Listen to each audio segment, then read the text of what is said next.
Biju uracari ngaho. Yes. Imana ikugirire neza. Amen, I receive. Wowe umenye umugisha wawe. Uri mu mahanga. Hallelujah. You have to go. Usitie nguvu nyingi ya kutafuta makazi, tia nguvu nyingi ya safari. I tell you the truth.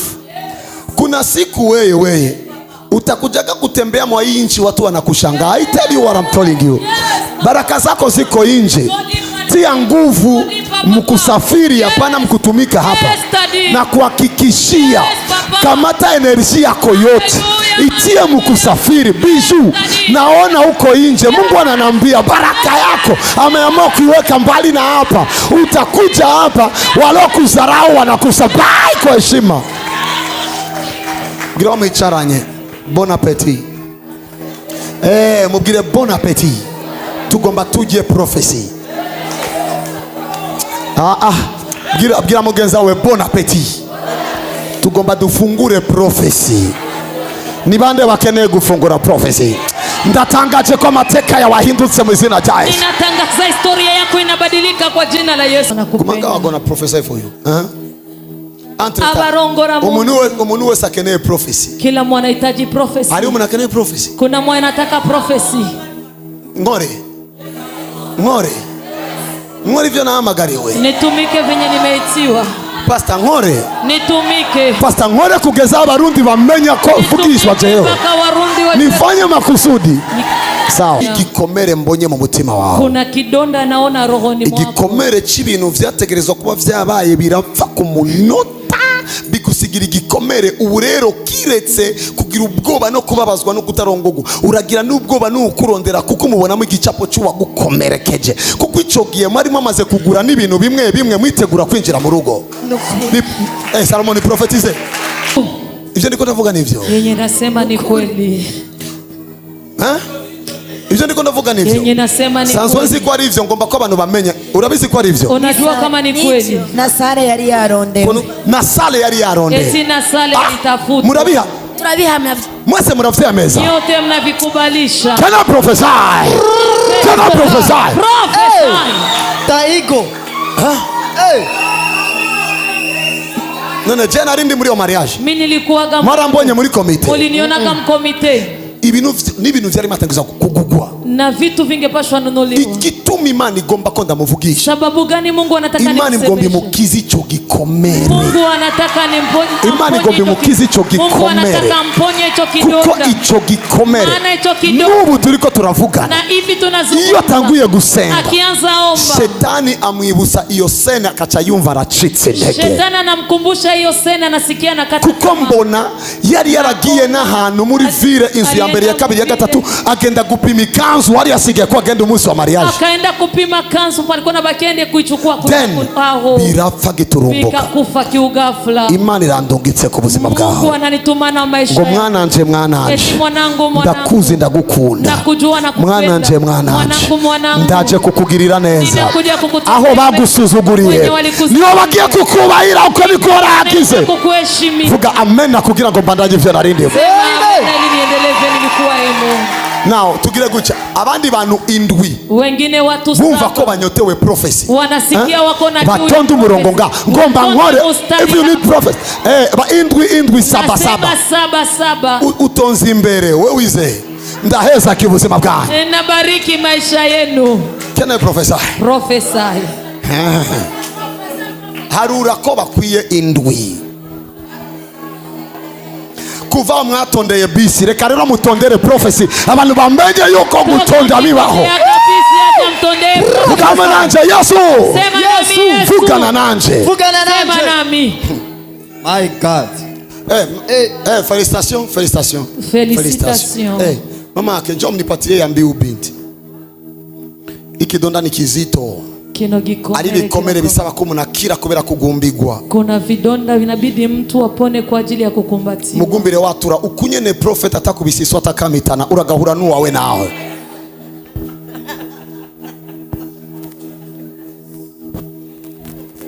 Wow. Thank you. Imana irambwiye ngo azorongorwa n'umukozi w'Imana akomeye. This is the voice of God. Eti ataolewa na mtumishi wa Mungu wa Amena yanyu iracari hasi. I don't know if you understand. ingali chini. Akiri intsinzi mu izina rya Yesu. Pokea ushindi kwa jina la Yesu. Mu mwanya madamu ariko aragusengera. Katika muda mke wangu kubera ko uyu mubiri ari umubiri wanje nawo nyene uyu. Maana uyu mwili nao ni mwili wangu. Numvise uyu muntu, nasikia uyu mtu ivyo biye vyaramusigiye estoma, ari ukuntu atakifungura cyangwa agomba gufungura acabara muri estoma. Hivyo vitu vilimwachia estoma piko gisi hakulagi na akitaka kukula nasikia estoma. Sio niko navuga ni kuri man of God. Usanzuvye ubizi. Unakutani wona bijua. Ibyo wavuze byose no kuri ndabizi. Amashikumana sanzwe vuga ukuri. Umwanya madamu yamugumbiriye gutya. Muda mke wangu amemkumbuka. Nace numva udukomere muri estoma. Nilisikia Imana inambwira ngo kuva ico gihe hana apeti yanara. Na apeti na munezi. Haikaji hata mu watu wengi. Kandi niyicara ku bantu. Yarasanzwe ari umuntu achangamuka cyane. Alikutaniwa ni mtu anachangamka sana. Ariyo kuntu ubumengo ari gunga. Umengo nakunda no kuvuga. Utasema apendagi kunyene mubonye tumumaze ku mwanya. Hivi ninako mugiye kubona Imana igiye kumugirira neza ku mugaragaro. Ndivyo mnaenda kuona Mungu. Vuga cyane ku mugaragaro. Bose babireba. Imana iramuhesakiye. Amen. Vuga amen nini? Sema amen kubwa. Thank you. Amashimwe komana. Ndakuvugisha ko cyangwa ndabireke. Oya nurishap. Aya. Urabishaka uko nanambia ndogesha. You must be serious. Ndakuvugishwe ko cyangwa sindakuvugishwe. Nikutabirie mu mwanya uvuze ngo ndabishaka. Ndabonye ikintu mwisi imwe. Naona kitu muri Imana igiye kukugirira neza. Mungu anaenda kukutendea. Ufise amasezerano menshi y'ibintu vyiza ariko bigateba gushika. Vitu vingi lakini vinakawia kufika. Takunde yo nangiye kuvuga unyumve. Napendaga kisina nasema warasezerana ibintu vyinshi. Uliahidiwa mambo mengi. Ariko iyo usezerana ibintu vyiza lakini ukiahidiwa birateba gushika. Ariko ni no mu ndoto. Urose indoto mbi irashika, indoto nziza nishike. Ukiota ndoto mbaya. Uyu mwanya ndiko ndavuga. Uyu muda nasema prophesy. Numvise ijambo rivuga ngo amagara meza. Nimesikia neno inasema afya njema. Bisiga ngo Imana igomba ikize. Sindamenya ko ari we cyangwa umuntu wo hafi. Inamaanisha Mungu anataka kuponya. Kuko ndiko ndumviriza Imana imbwira ngo fisi kibazo jewe cyo kubyara abana nkatwarinda abana bakamfira. Ibaze ndamubwiki. Amagara. Nilimwambia afya njema. Cannot prophesy. Cannot prophesy. No. Muri tayari. Muko tayari. Muri tayari. Muko tayari. Listen, igituma abantu batemera bavugishwa ni kubera ko bibaza ko tubikora bitari muri Bibiliya. Imwe mu y'umuvugishwa iganzwa n'umuvugishwa. Inatawaliwa na ndayiganje kugira ngo ivugishwe. Inatawala ili itabiri. Ibaze. Jiwaze. Ndamubwiye ngo iyo wakiriye inkuru nziza. Ninamwambia wakati ukipokea iyo urindiriye nziza nibiba. Ukisubiria mazuri hayatokei. Mbona niyatahuye. Nikaona niriko ndarondera amajambo. Numvise urimbwiye ngo amagara meza. Eti afya njema. Charababwira numvise amagara meza, numvise amagara meza. Wibuke. Kumbuka. Imbanyi imeze nk'inkuru wumvise urindiriye kwizovuka. Ujauzito iko kama habari umeisikia unasubiria izaliwe. Icyo cyambere giye korera mubwira ivyo nyine. Sauti ya kwanza ilimwambia hicho. Ariko uko nyene imbanyi zikoroka. Lakini hivi abana bamupfira mu nda. Ni nako iyo atanguye business imupfira mu maboko. Ikintu cyose kiramupfako. Biashara inamkufia eko vitu vyote vinamkufia. Abantu benshi ni babizi. Watu wengi hawajui. Ikibazo sio kuba mu kibazo, ikibazo no kugumana n'impamvu y'ikibazo. Tatizo sio kubaki kwa mtatizo lakini ni kubakia na sababu ya tatizo. Kubera ko ndiko ndondera impamvu y'ikibazo. Maana niko natafuta. Mbona hari umuntu yigeze kuba mu muryango afise ibibazo nk'ibi. Kuna mtu wa familia yake alikuwa gani? Imana rero igomba ikure cyo kibazo. Anataka igiye kizogera kuri iki. Nyakati itafika kama hii. Umwana ateruwe mu maboko mu izina rya Yesu Kristo. Mtoto anamnyanyua kwa mikono kwa jina la Yesu Kristo. Barasha tameka. Hallelujah. Leibara atamaka. Hallelujah. Ndabizi. Najua. Iyo prophecy ije. Nyakati prophecy irakora indani bigatuma umuntu rimwe na rimwe amosoza asubira kugwa. Inagusa ndani na sababisha limoja. Inchuro zibiri cyangwa zitatu zose yagize iyo problem. Mara tatu alikuwa na hiyo tatizo. Hari nigiye yagize prayer. Arizera ngo ubu rero ndizera ko Imana igiye kumama hasa. Naamini Mungu ananipatia mapato. Ugiye kigufi kandi problem. Muda mchache tena tatizo. Hapana nyuma yonga. Hapana nyuma ya leo. Fasha man of God ngwino. Fasha nisaidie mtumishi wa Mungu. Ngwino man of God. Njoo mtumishi wa Mungu. Mufatire ngaho turaje twese. tunakuja sote. ndashigikiye amasengesho bagusengera. Nina support maombi wanakuombea. Mukobwa mwiza wa Kristo, binti mzuri wa Kristo. ijambo numvise bambwiye ngo wararize bihagije, Neno nilisikia wanasema ulilia vya ariko ubu kutosha. Imana irakuzaniye umunezero. Lakini hivi Mungu anakuletea kuko ndiko ndaraba, numva bambwira ngo bararondeye ikibazo barabura ivyo bivako. Ninasikia wanasema tafuta tatizo wakakosa kulitokea. Barakubwiye ngo ntibabona na ngorane afise, ariko ingorane mbona igikoko kanaka. Naona kidudu igihe kimwe mu buto bwiwe yarose ikintu c'igikoko kimugendera. Ico gikoko nico cyasize ubumara bwo mwisi mwemo kugira ngo naronka abantu. Ndakwiye kubwo bumara, ndakwiye kw'iryo shano, ndakwiye kw'ivyo bintu bibi.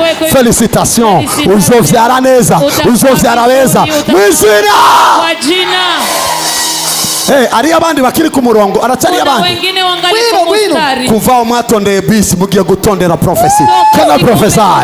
Mugendera mu kibanza, genda ndaza kuguhamagara. My God, my God.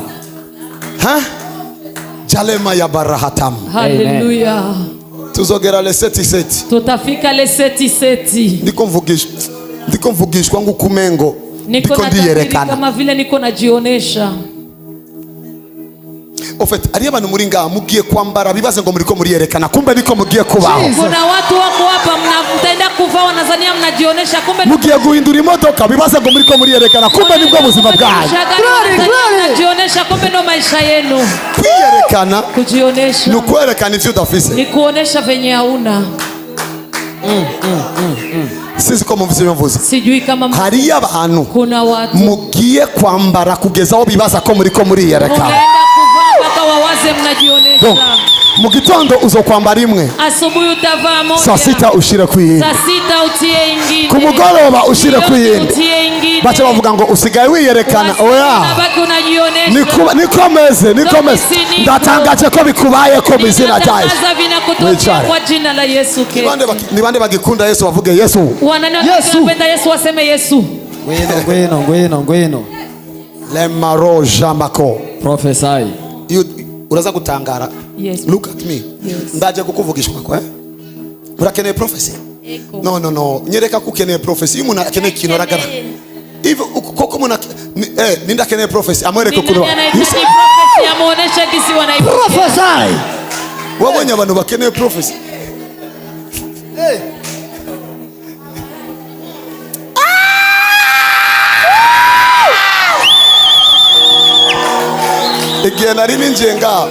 Imana yambwiye ngo je vais te faire une voix incontournable dans ce pays. That was the voice of God. I know. Amen. That time kuko ubu amaso yanje yuguruse. Macho yangu yalifunguka. Umuntu wese ndaba guca ndamubona ko prophecy. Nikitizama hivi namuona yako prophecy. Everybody. Rero igisigaye chakubaki niko mugurura umutima kugira ngo bikunde ko tuvugana. Ni kufungua roho iwezekane tuzungumze. Jesus. No, that time umwanya nariko ndagenda gute. Muda nilikuwa naenda hivi. Mbona isengesho wizigeze gukora. Ninaona ombi uliwaifanya. Ni nacyo rigomba rigutware hanze. Na ndilo nataka nikupeleke nje rindira. Rindira. That prayer. Iko sengesho. Sinzi igihe ariko warayisenze. Sijui nyakati lakini uliomba. Wasenze ngo. Uliomba eti. Jewe nifuzako. Minatamani. Imana niyameza gira. Mungu akinibariki. Abari jewe nzoza na sono prophet azorakoresha mu bikora. Yes! Kubera ikingize precision kuri yo sono. Kubera ko igihe nabandanije ngenda like this. God told me mugire ko kiretse ko wambwiye ngo ashire inkomezi ngomba ndamucira inzara agenda murondere rugendo. Amen. Ni kubera ko nyine abantu icarire kuza kubandanya prophecy next time. Urakunda kwera ndakuvugishwe ko kumengo nakeneye prophecy. Vugishwako. Indukira gucura ngwino gato raba hari ndakeneye prophecy. Ngwino. Subira hajya rero.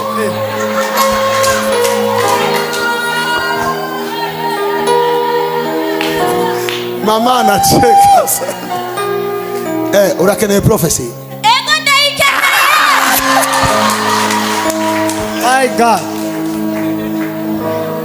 shira ikiganza cy'iburyo hejuru. tia mkono wa kulia. None tutanezerewe mu ishengero tunezererwe. Kama hatufurahi, Tutaryohewe mu ishengero turyoherwe. furahi kanisani tufurahi wapi? Kama karuru ku bwa Kristo. Piga kelele kwa ajili ya Kristo. Now look at me. Imani igomba ikugirire neza. Mungu anataka kutendea mema. Imani igomba ikugirire neza. Mungu anataka kutendea. Ari ibintu bike ngomba nkemure. Kuna vitu vidogo nataka. Ndabona icyambere Imani igushimira ko. Naona cha kwanza Urakunda kwera, urakunda kugororoka. unapenda utaka. Amasengesho yawe ni ukukwera imbere y'Imana. Maombi yako ni kuwa mtakatifu. Ico Imana irakugushimiye. Chenye Mungu anakushimia. Mbonye ufukamye uri Naona kurasenga. unapiga Teri ntambwe zibiri. 1 Piga 2. hatua mbili. Ndiko ndarondera igituma mbonye igitigiri kabiri. Niko natafuta sababu. Amateka yanyu yarahindutse. Historia yako inabadilika. Amateka yanyu yarahindutse. Historia yenu inabadilika. Marivyo amateka yanyu yarahindutse. Nasema historia yenu inabadilika. Nina hezu uyu ndaza kugukorera wewe. Nitakutumikia wewe. Uriga. Unasoma. Uriga. Unasoma. Mwaka ngahe? Somo la ngapi? Muri terminale. Wino ngaha. Njoo hapa. Nindavuze yes papa. Ari munavuze yes papa? Kuna mtu anasema Okay, haguruka ndaguhe nawe yes. simama na wewe nikupe. Ari undavuze yes papa? Kuna wengine anasema yes papa.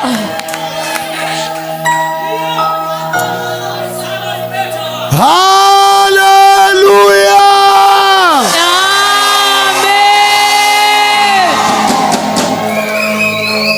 Amen. Look at me. Ndaza kugaruka ategerezwa kwibuka why I say two. Ndaza kumubwira Anapaswa je. kukumbuka kwa nini nimesema mbili.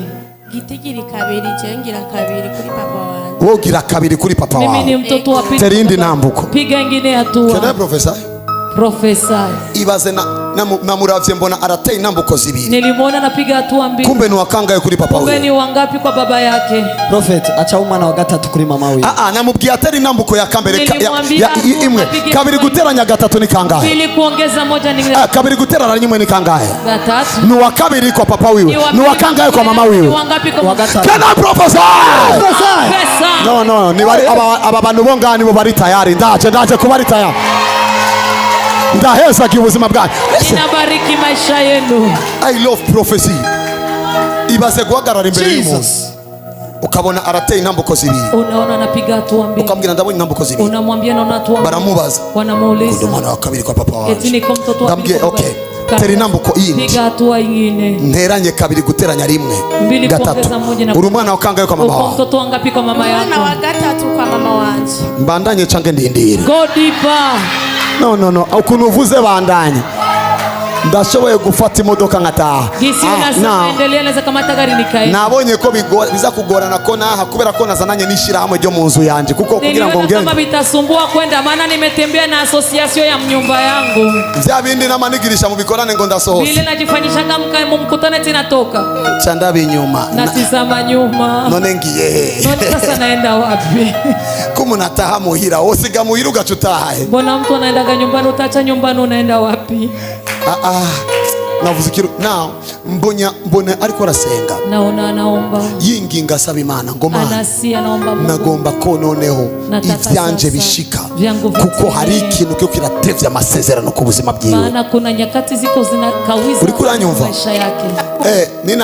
Ninaheza kumukorera uyu Nikimaliza mtumikia. uwundi ninamuvugisha Ungine nikimsema. ube rapide ninatangura kuvuga. Awe rapide. Ninde aza kuba rapide? Ni nani atakuwa rapide?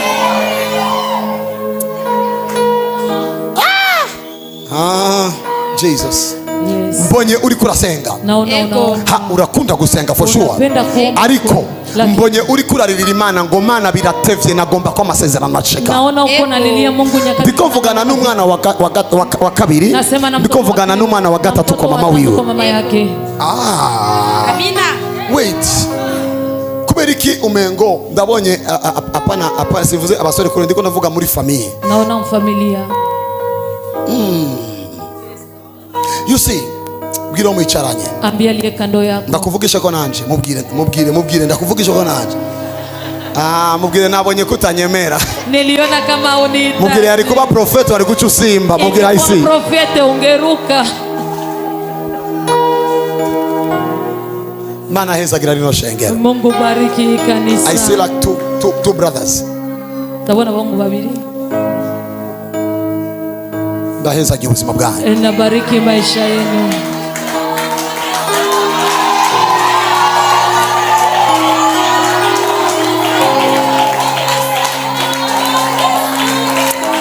murahiriwe mu izina rya Yesu. Muko na heri kwa jina la Yesu. Jesus. Prophet, avuze yuko bavukana abahungu babiri gusa.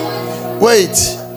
Nabonye mu bana biwacu tuvukana n'abahungu babiri bonyene. Eti mu watoto wetu kuna watoto wanaume wawili. ingorane yo arilante navuze I see two. Nilisema naona watu.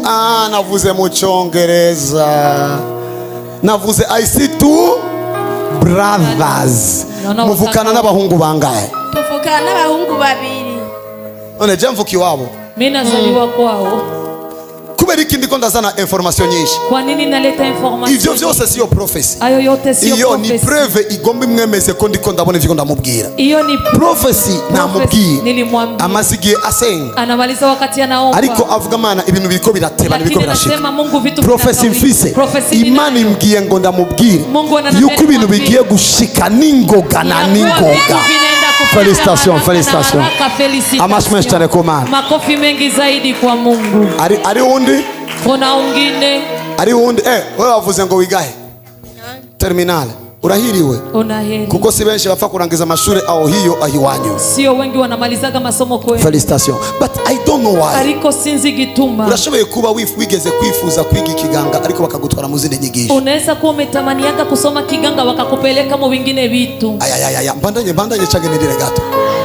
Shira ikiganza hejuru. Tia mkono. Urahezagiwe. Unabarikiwa. Vuga ngo ndahezagiwe. Sema nabarikiwa. Vuga ngo ndahezagiwe. Sema nabarikiwa. Urazi gituma ndiko ndavuga uvuge ngo ndahezagiwe. Unajua kwa nini nasema ubarikiwe? Hariya majambo menshi mabi mwagiye muvugwako kuva mukiri bato. Kuna maneno mengi mabaya walienda wanawasemeni. Hariyo umuntu mama avuga nabi. Kuna mama alikuwa msema vibaya. Nacho muzovamwo, nacho muzovamwishe seko. Toshikako Barabitubari. Waliwaambia. Ibaze nabibonye nanje birakwanditseko. Jiwa Ndabihanaguye. Urahezagiwe. Mugiye kigufu. Uzoririmba indirimbo y'amashimo bizina ryayo. Nyimbo ya shukrani kwa jina la Yesu. Bonga bashimiye reka rero ntaye sheri twende. Sheri tugende.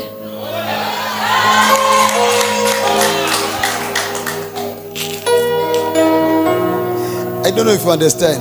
Sinzi kubitahura. Hari ahandi saa sita zigera abantu bose basinzira. Kuna pengine fasi saa sita inafika watu wote wamesinzira. Shira amaboko hejuru.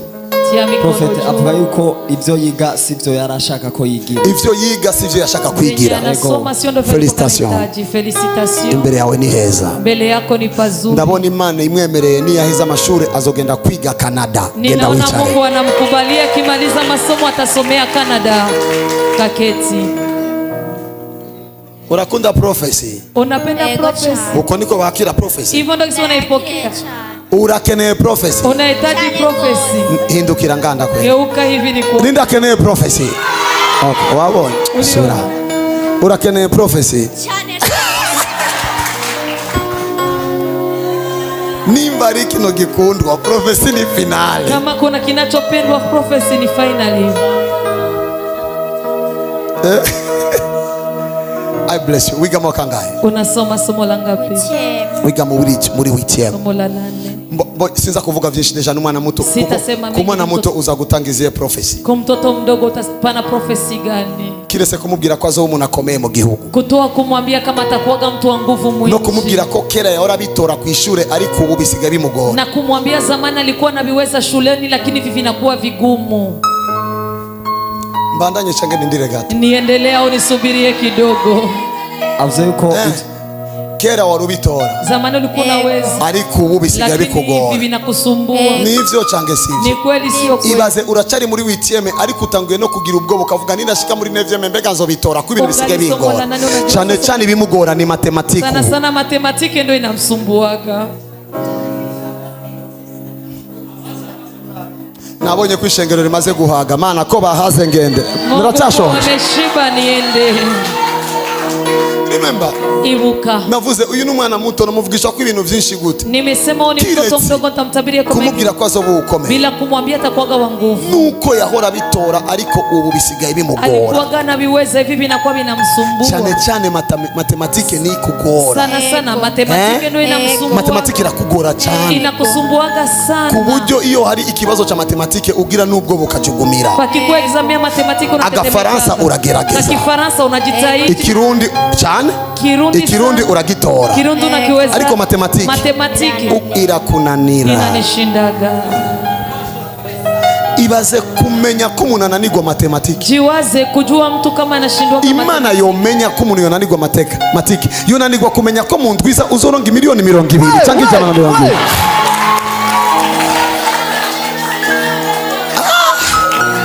Ndabira. Ubandanye ukunda Imana, uendelee kumpenda Mungu. Uyu mugabo afite inyenyeri nyinshi nini ya business, sinzi cyakora byo mubera vyiza nimba yo kora business, kuko afite inyenyeri nini cyane ya business. Ana nyota kubwa sana ya biashara. Uranyumva niko ndavuga? Unasikia vile nasema? Uriko uranyumva niko ndavuga? Unasikia vile nasema? Nibuga mbere duhuye. Ndo mara ya kwanza tunakutana. Duzu kuboko kumwe. Pandisha mkono mmoja. Manura nacho. Shusha hakuna shida. Urumana wa kangayi wanyu. Uko mtu wa tatu. Wowe urumana wa gatatu. Watatu. Subiza kuboko hejuru kandi. Ongeza tena urudishe mkono. Imana igiye kukuduza hagati mu bandi. Mungu anaenda kukupandisha. Nao wibaza kuri wa gatatu. Ndabona mu isi mwemu. Ni wewe Imana inyerese nk'imfura. Iyo habaye bikenewe ni wewe barondera. Amen. Ikitajika kitu nyumbani wewe. Aravuze amen, umengo ndiko ndavuga ubutu. Anasema amen na utasema niko na ubiri. Ndaheza gihe ubuzima bwanyu. Nabariki maisha yenu. Ngira mwicaranye. Yesu aragukunda seriousement. Yesu aragukunda seriousement. Hindukira undi mubwire ngo Yesu aragukunda seriousement. Geukia mwingine umwambie Yesu anakupenda seriousement. Jesus. Prophet avuze ngo ibyo muri kwa mvuga nivyo, avuze yuko muhira iwabo niwe bakunda cyane kandi yohagiza akantu gakenerwa niwe barondera. Ni umwana wa gatatu ariko mu muryango niwe abayeho nk'imfura. Lakini mfamilia yeye ndio iko kama mtoto wa kwanza. Ukora ibiki? Unatumika nini? Uri umushoferi. Niko driver. Ariko indani muri wowe na uri umushoferi uranyotegwa cyane gukora business. Ndani yako hata kama uko driver una ikintu kizo gutungisha ni business. Chenye kitakutajirisha. Simvuze ngo ureke kuba umushoferi. Rondera ukuntu utanguza ama business. Lakini tafuta kisu utaanzisha biashara. Kandi ikintu uzodandaza cyane kizobara ama modoka. Imana iragwaye bogisha. Tuzaga sana. Amashimwe kumana. Makofi kwa Mungu. Urashobora Igifaransa? Unaweza Francais? Matematike ni gute? Matematike ni aje? Ni buke igice cya mbere yarananiambwa, igice cya kabiri naragerageza. Mu gice cya mbere muri rouge, mu gice cya kabiri warengeje gatoya. Nagomba ndakubwire kuva uyu munsi ugiye gutora matematike kurundi ibindi byose. Unaenda kuweza matematike kuliko vinginevyo. Onde mu mwanya wirutse utayina. Unakimbia unapiga. Mbonye umuryango urimo abana batari bake. Ninaona familia ya watoto wengi. Prophesy daddy. Ndabajewe kwanza. Vuga 1 2 3 4. Turabana abantu, vuga turabana abantu. Abakobwa abantu. My God. Can I prophesy? Prophesy. Wewe ibaza ngo bane ni bake, ibaza ngo just nabonye ko. Yeye anazania waine ni wadogo. Na mnavuze 1 2 3 4. Muri bangahe? Turi bane. Chongomba mereko. Unajua tena ndakuye ko imwe mumbi yo kutumvika na shetani amazana mu muryango. Ninatoa eko rosha ya kutokusikilizana shetani anataka familia. Nivyo change sivi. Nukuri ntiduhuza. Mupfubusa. Munakufaga bubu. Mupfa? Ubusa. Kandi rero muri bose urakaze. Tena mubote uko mkali. Hapana kindi. Hapana kingi. Uvuga ngo jase ngundi ibintu vyo gufisina. Unasema kama sipendaki mitani. Nangora nibanda nyukara. Uendelea kuwa mkali lakini go deeper daddy, go deeper. Familia yanyu Imana igiye kwigirira neza ku bwawe. Familia yenu Mungu anaenda kuitendea mema kwa ajili yako. Ugukara kwawe sukwinzigo ni wowe usengera familia yawe cyane. Makali yako sio romba ya unaombea. Ariko rimwe na rimwe nawe uyisengera nibagutahura. Hata kama unawaombea hariho umwe gucya akunda kukubeshera ugiye gusenga ntabona ko wagiye gusenga akunda kukubwira amajambo mabi. Anapenda kukudanganyisha. No namubo kunda na hanu usengera. Avuga ngo usengera ku mashure ya après-midi, amashure y'abapastori b'abanyakuzi. Ku masomo ya après-midi. Ariko rero lakini igitangaje ni iki?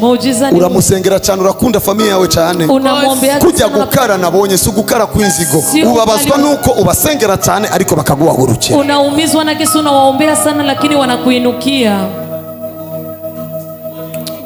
Ugoma ndamusengere uwo wa mbere akizwe atangure kuririmba cyane kuruta nawe. Amen. Prophesy. Nabonye alfabe A. Naona alfabe A. Ndasimvye. Naruka. ngomba ntangure alfabe rero. Nataka nianze alfabe. Profesi iraryoshe. Profesi ni tamu. Ese mukuru wanje yitwa Anida. Bamahoro ngomba nkore natangiye alfabe ndasimvye. Ngiye kuri M canke N ngomba nkore. Naenda ku M au N. Nitwa Milka. Bamahoro ngiye kuri M. Prophesy daddy. Navuze ngomba ntangure alfabe. Nilisema navuze A. Ufise mukuru yitwa nde? Naciye mvuga ngo ngiye kuri M. Witwa nde? Milka. Okay, mbareka mbandanye. Acha niende. What is this? What is this? Ibi ni biki? Bandanya. Mana hezagira ubuzima bw'uyu muryango. Mungu bariki. Mana hezagira ubuzima bw'uyu muryango. Bariki maisha ya familia. Okay, I know.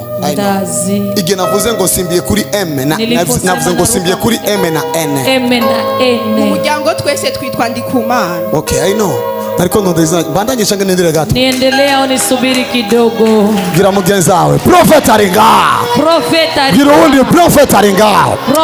Mubwire arambwiye ndakubwire. Ananambia ni uzoba umutwe nuzokwigera ubumurizo. Utakuwa kichwa hautapimaga kuwa mkia. Mubwire ngo arambwiye ndakubwire. Ananambia ni kuambia. Ko wizera Yesu. Kwa unaamini Yesu. Uzobaho ujya.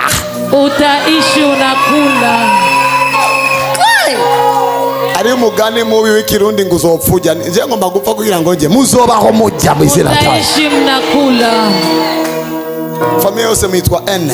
Familia yote mnaitwa N. Mukobwa wanje ararize. I know prophecy is a powerful things. Prophecy is a powerful things.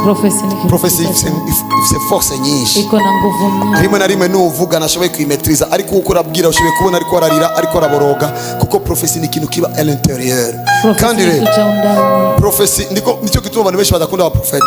Kuko watu wengi wanapenda gifu. Umuvugisho ashoboye kuvugisha ku bantu babiri mu gikorane cy'abantu 600. Anaweza katabiri kwa watu wawili. Bajya bose 600. Wale wote 100. Bagenda nishavu akacatangura intambara tano. Wanaenda na reka ndabavugishwe ko bose. Mwese murateye imbere mu izina ryayo. Wote mnasonga mbele kwa jina la Yesu Kristo. Ndacari mu alphabet sinzi gituma ndiko ndabona B. Oh my God. Kuru wanje wa mbere yitwa Bella. Uracari navuze A. Nilisema A. Wavuze ngo yitwa nde? Nilisema naitwa ndavuga M. Wavuze ngo yitwa nde? Ndavuga B. Wavuze ngo yitwa nde? Bella. Ndavuga N. Bose bafite amazina atangurwa na nde? Prophesy. Muriho? When I kuvugishijwe kusiga bambara makostime. This man come from far. When nilikutabiria kuna vala makostime. Agati ya voyage na mariage ndakuvugishije wiki. Kati ya safari na ndoa Mana aba basore bateba kurongora barakunda ingendo. Wanakawia kuoa, wanapenda masafari. Ndakwature kwiki. Voyage change mariage. Voyage.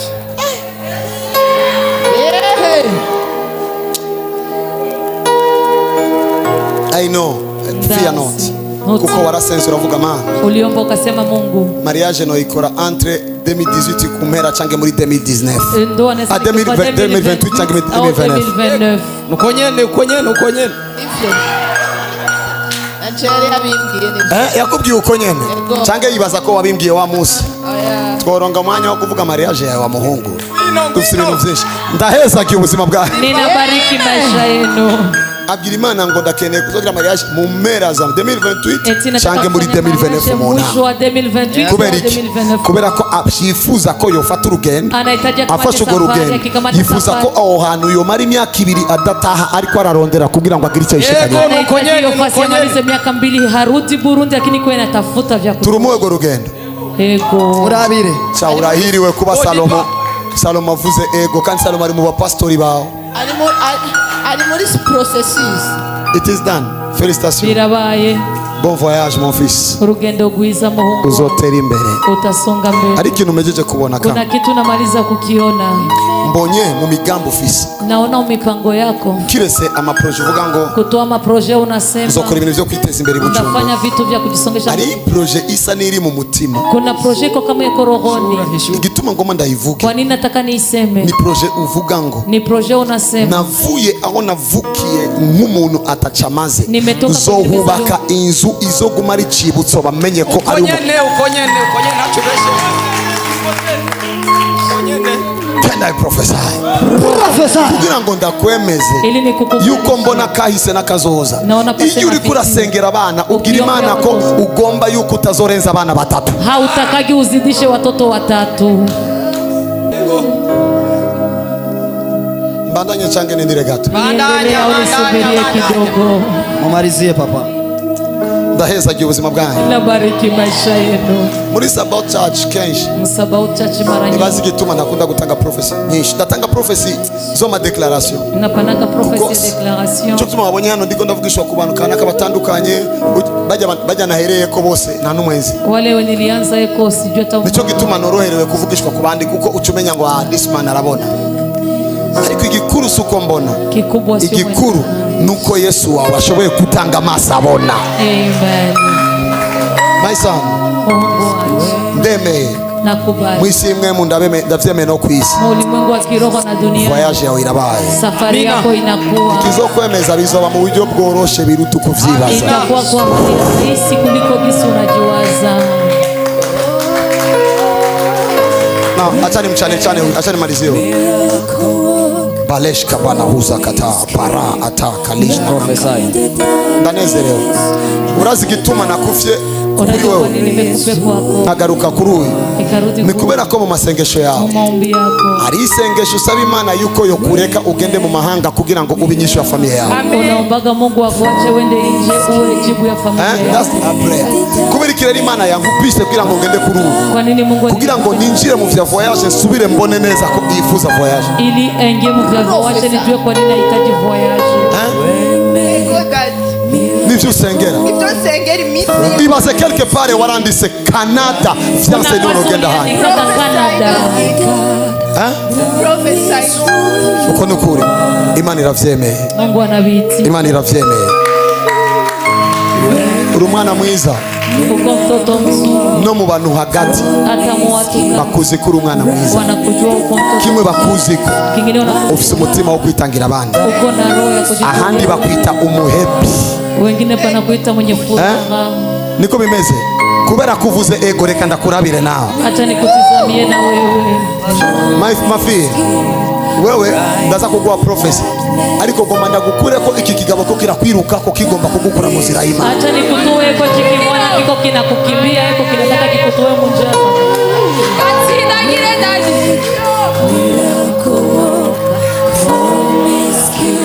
Come my daughter. Prophesy. Si wewe ukishaka ko kirakwiruka ko. Félicitations. Mama iko wapi? Mama uko hapa. Kuya na wewe nikupatie. Chana papa. Uyo mama mubona uyo. Mama mnaona. Mwese mwevye kwa kila profesi. Wewe wote mkiacha wewe yozakira inchuro chumu. Yarafise umwana yagize accident. Alikuwa na mtoto alifanya ajabu. Ubwongo buraseseka mu matu. Ubongo ukamiminika matu. Sashe y'ubwongo irapasuka. Sashe ya ubongo ikapasuka. Alikuwa arahangayika. Niko nahangaika. Ndamubwira mama ushakiki. Nikamwambia mama unataka nini? Avuga ngo umwana wanje. Eti mtoto wangu. Sashe y'ubwongo yarapasutse. Ndambwira mama. Kambia mama. Uzogenda kwa muganga. Basange ahari hapasutse hasubiye kuba hazima. Tukane kwenye palikusuka palirudi. Mejeje gusenga. Agiye kwa muganga. Basange sashe yo mu bwongo yameze. Akakutana sashe ya ubongo imeota. Wisoko twarabonye Imana, twarabonye Imana. Nico gituma nizera. Ndio maana nakekeranye. Ijya profesi natanguriyeko. Abakurondera mu madeni bazogusanga mu nyisho mwizera cyane. Umwana waragukunda. Nari ko hari ikintu nza kwakira ngaha. Je nukungonga barangonga. Abangonze ndabaranga. Jesus, ninde yagonze mama wanje gahe. Wose bagute. Kandi nabonye ko amwasi yari yamaze kubona ko acuza kwakirira ngaha. Kuva uyu mwana watangiye gusenga. Afise isengesho rikomeye ku buzima bwiwe. Ni isengesho ryo kuzoguhesha iteka wewe. Ya kukuheshimisha wewe. Isengesho ryo guhesha iteka umuryango. Ya kuheshimisha familia. Na ndabona umuntu acha viburaya. Ninaona mtu anakuja natoka Ulaya. Sio mimi ndabikubwiye. Félicitations rero. Araje félicitations. Yo my God. Ndaheza cy'ubuzima bwawe. Mama ndagukunda.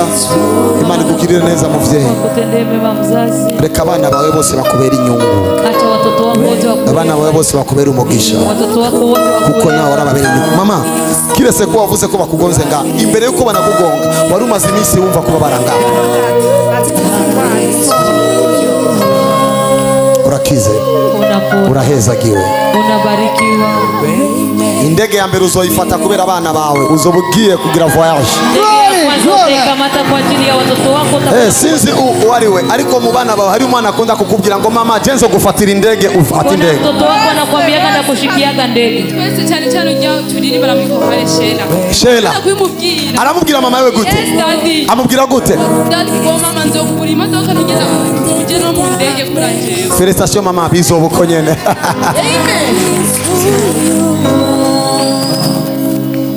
Muhezagi mugende mwicara. Ma fille, I bless you. Voyage yawe uzoba umugisha muryango wawe mu izina rya Yesu. Next. Ukurikira Wakufuata. uwo tugeze kuri nde? Tunafika kwa nani? Abandi mwicare gato muba mawe. Wengine mketi kidogo muwe na amani. We ushaka kwenda kuvugishwa ko? Profesa yego. Ninde agomba kwenda muvugishwa ko? Wabona? Ushaka kwenda kuvugishwa ko? Cyane. Now, it's just a question. Nikibazo gusa. Za kuvuga ibintu bitatu. Nitasema vitu bitatu. Ama araza kukuganiriza tumve cyo nohera. Atakuzungumzisha nisikie vya kuanzia heko. Nabonye misi imwe mu gitigirikane just wait. Niliona hesabu 4 mu ulimwengu wa kiroho. Amangiye kubona ndabona ikintu kimeze nk'ikaye. Nikaona kitu kiko kama kaye. Chanumva ngo intambara mu bijanye n'ivy'amashuri mu family umwe baraheba abandi nibiga abandi sezi nawe ahageze. Hama kisha chandabona Dubai. Nikaona Dubai. So navuze ibintu bitatu. Nilisema vitu bitatu. Sitakawia. Ariko icyo ngomba gukemura ni ikintu kimwe kinini. Chenye nataka nitatue ni kitu kimoja. Ni ndoto. Ni ndoto. Ariko ubwo buzima bw'indoto. Lakini maisha yao ya ndoto. Na worota kenshi ukibagizwa indoto. Hata ukiota mara nyingi unasaulishwa. Cha kabiri. Cha pili. Ni nyota y'ubuzima bwo kuvugishwa n'Imana cyangwa gukorera Imana uri kurayumva. Kutumikia Mungu. Kenshi mara nyingi urabajewe kuri Facebook. Unanitizamaga kwa Facebook. Ukifuza yuko Imana yagukoresha ibihambaye. Unatamani Mungu akutumie. Imana izo kugira igikoresho gihambaye. Genda ufukame ufate yajya kugicanira. Genda ufukame. Prophet avuze yuko mumufashe kuri ibyo bintu bitatu byose muvuze byose biramwerekeye. Wavuze igiharo kane nicyo atanguriye ko wavuze ko ari abahungu bane. Hamucuvuga ko wabonye amakaye. Cuvuga yuko ibintu by'amashuri bibagora. Ucuvuga ibya Dubai avuze yuko n'abahungu bane. Hama amashuri nayo bose bavuga yuko uko ari bana abo bahungu bose umwe nyene wari ko ariga abandi bose barahevye. Bose barahevye. Ego ariko kandi gikomeye kane wavuze ucuvuga amakaye avuga yuko yahebeye mu wa kane. Hama cha Dubai naco avuga yuko avyipfuza cyane kuja Dubai ariko vyanse. Wait, listen. Najenga. Ndawa. Naje kuririmba nga. Nimekuja imba hapa. Ndavuga ndabereka ukuntu nereswe kugira ngo muoneshe gisi nimekuja. Yuko iyo abantu bariko barahimbaza Imana. Watu wakiabudu Mungu. Ibintu vyose bitangura kuvugishwa. Mambo yote yanaanza kutabiri. Kugira ngo ndangize ndabereka uko nereswe. Acha niwaoneshe gisi nimeona. Igihe bano baririmbye. Walipoimba. Ijwi yambwiye ngo baraguhamagaye. Sauti ilisema wanakuita. Chandaduga nga. Nikapanda hapa. Bariko bararirimba. Walipokuwa wana. Babonye naje nga. Waliona nimekuja. Narinje gwarura zino pile. Nilikuja kusabia hizi pile. Nizingaye. Ni ngapi? Meje gwarura zijya pile. Nilipomaliza sabia. Chandabona i-Bible. Nikaona hii Biblia. Chimbira ngo ikaye yugurutse. Etika inafunguka. Vuga ku vy'amashuri. Sema kuhusu biragorana. Ni vigumu. Penshi baraheba. Wengi wana. Na wenyene yahebeye mu wakangaye. Abahungu bane muri abo bahungu bane bose barahevye kwishure kiretse umwe niwe. Uyu wewe. Uyu yahebeye mu wa kane nawe. Cyane navuga n'uyu nibaza ko atiga. Cyane ndavuga Dubai. Avyipfuza cyane ariko ntivyakunze ko ashaka kujayo. Uragiyeyo. Amena. Uko niko uvuze amena. Ninda gomba ushaka. Genda Dubai mu izina rya Yesu. It is done. Dubai kwa jina la Yesu bila. Next. Undi ukurikira. I tell you. Urabona kuna wanatondera bisi. Unaona kisi wanatondea bisi. Niko nzora ngenda kwagara kuri bisi bagatondera prophecy. Next. Prophecy imume kugira ngo sima vesanga nabasinzi. Uyu ni rushasha kubera ko wavyinjiyemo akira umugisha mu izina rya Yesu. Come, tambuka, tambuka, hagarara, vuga ngo Mana, vuga ngo Mana, ntabara, vuga kandi Mana, ntabara. I see something. Ndabona ikintu Icyo mbonye mu isi y'imhemu chenye naona mu ulimwengu wa kiroho n'ubuzima bwo kubeshegwa cyangwa kwisanga mu bibazo igihe ari ikeneye ni ikintu cyiza. maisha ya kudanganyishwa, kujikuta matatizo. Ndiko natahurika ubuzima bwo kubeshegwa Maisha ya cyangwa kudanganyishwa kwisanga mu bibazo iyo akeneye ikintu cyiza. au kujikuta Ndakuvugishwa ko akihitaji kitu kizuri. uri tayari? Yego. Urakeneye prophecy? Yego namukeneye. Uko nyene niko bavuga ko urakeneye.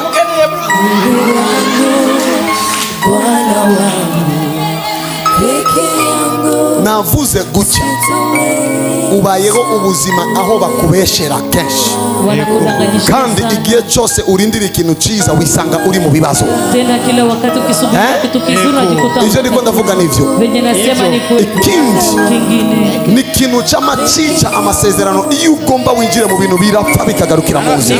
kinauaga hali ukitaka Warabaye n'umusirikare uravayo. ulikuwaga hata jeshi ukavitoka.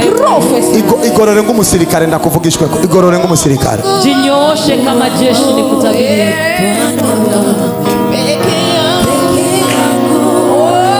Uyu ni umusirikare serious soldier. Now, felicitation.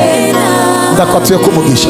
Ninakukirie kwa baraka. Aho tugeze ubu. Kwenye tunafika. Just wait. Aho tugeze ubu. Kwenye tunafika hivi. Ugeze ahantu nko mu mayira abiri uri kurabura ingingo wofata. Unafika wakati hata njia mbili unakosa. Gusigara mu gihugu cange kugenda hanze y'igihugu. Kubakia mu nchi ya Uri kurabura ico wofata nico woreka. Nagomba ndakubwira ikintu. Nataka nikuambie kitu. Hariyo umuntu mbonye. Kuna mtu naona muri familia. Mu familia. Yagiye nk'utakara baramubura. Alienda kama wakupotea wakamkosa. Nugira kabiri muri je tuvukana. Ugira kabiri muvukana. Bisigura ngo imwemu yatumye ujya yangara niyo mwemu irikira muhiga n'uyu.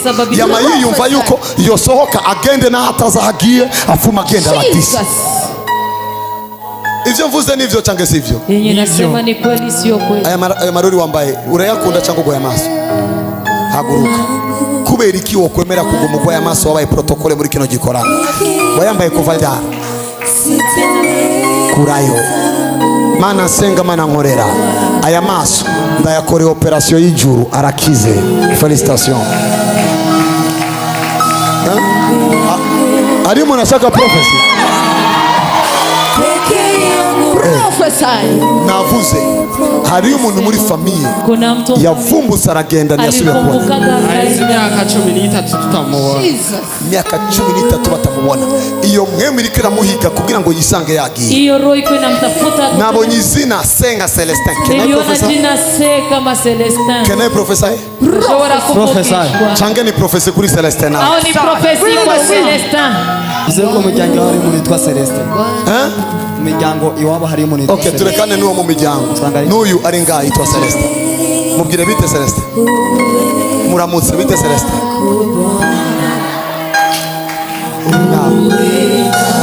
Ndakuye ko iyo mwe mumbi ujya muntu yatakaye ndamugarure cyangwa ndamureke. Muhaguruke tumugarure. Stand up for back. Suri miganza hejuru mwese. Tumugarure. Wait. Nigeze gusengera umuntu ambwira ngo uwabo yatakaye imyaka irenga 20. Niliwaiombea mtu akanambia wako. Chansanga navuze nk'umusazi ngo ejo azohamagara ari ku mupaka. Nikawaambia kesho atawapigieni simu yuko mpaka. Umunsi ukurikira arabahamagara ari ku mupaka ngo ndagarutse. Atawapigia simu yuko ku mpaka anarudia. Higeze kuba umwana yatakaye. Paliwahi kuwa mtoto alipotea. Umama araza kumbwira ngo mbwira umwana njari. Mama akanambia kwa mtoto wangu. Ndambwira ndabona kumutakura. Eti naona mtakura. Ndabona ibabara rimeze gutya. Barabara ya. Ndambwira inzu ya 4.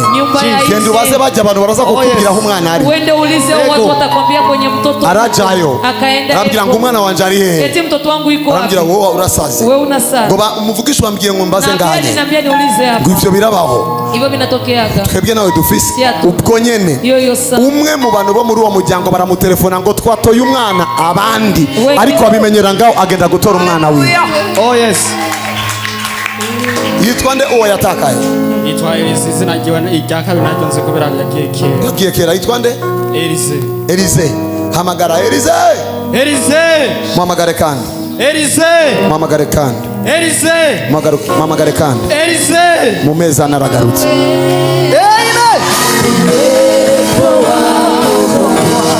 Jesus. Ariye yaguye. Haguruka. Uzokorera Imana cyo kutumana kuza kuda. Akira amavuta n'ubuntu. Uzokorera Imana. Haguruke. Mu mwanya babari mu nda. Inda ya mikorogana bafita gute kugumigwa canke constipation? Bavyita kugumigwa. Kugumigwa. Imana iragukijije. Amen. Ririmba numva. Thank you.